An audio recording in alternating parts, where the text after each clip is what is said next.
Hello friends, Ratna's কিচেনে সকলকে welcome. আজকে বানাবো প্রেশার কুকারে পনির বিরিয়ানি।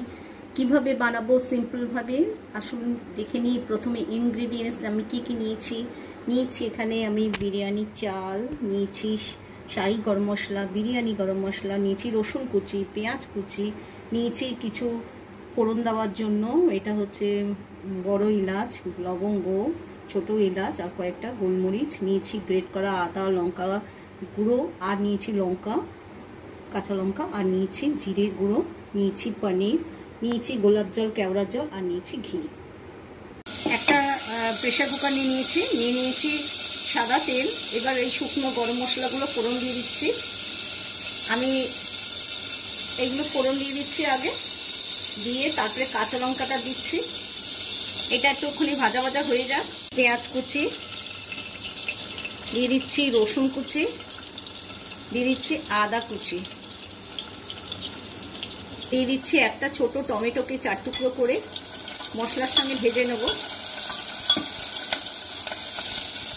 দিয়ে দিচ্ছি নুন, জিরে গুঁড়ো আর লঙ্কার গুঁড়ো।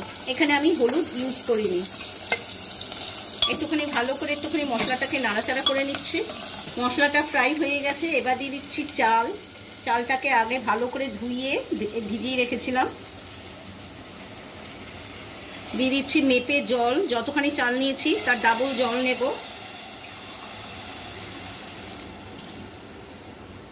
দিয়ে দিচ্ছি জল, দিয়ে দিচ্ছি শাহি গরম মশলা, দিয়ে দেবো বিরিয়ানি মশলা, আর দিয়ে দেবো ফুড কালার। এখানে দুধে ভিজিয়ে রেখেছিলাম, দিয়ে দিলাম ফুড কালার। দিয়ে দিচ্ছি কেওড়া ওয়াটার আর গোলাপ জল, আর পরে দেব আমি মিঠা আতর। তার আগে দিয়ে দিচ্ছি ঘি। এবার দিয়ে দেবো পনির, ভেজে রাখা পনির। এখানে আলুও দেওয়া যায় বড় বড় করে। এবার আমি ঢাকা দিয়ে এটা 4টে সিটি দিয়ে এটাকে নামাবো। বিরিয়ানি 4টে সিটি দিয়ে আমি নামিয়ে নিয়েছি। এবারে হচ্ছে একটুখানি মিঠা আতর দিয়ে দিলাম যাতে গন্ধটা আরও একটু ভালো হয়। এবার আমি পরিবেশন করে দেখাচ্ছি। এই সিম্পল এই বিরিয়ানি রেসিপি আপনাদের ভালো লেগেছে, যদি ভালো লেগে থাকে তাহলে অবশ্যই ট্রাই করবেন একবার। আর ভালো লাগলে অবশ্যই লাইক দেবেন আর শেয়ার করবেন। আর যারা সাবস্ক্রাইব করেননি প্লিজ সাবস্ক্রাইব করে পাশে থাকবেন। বাই।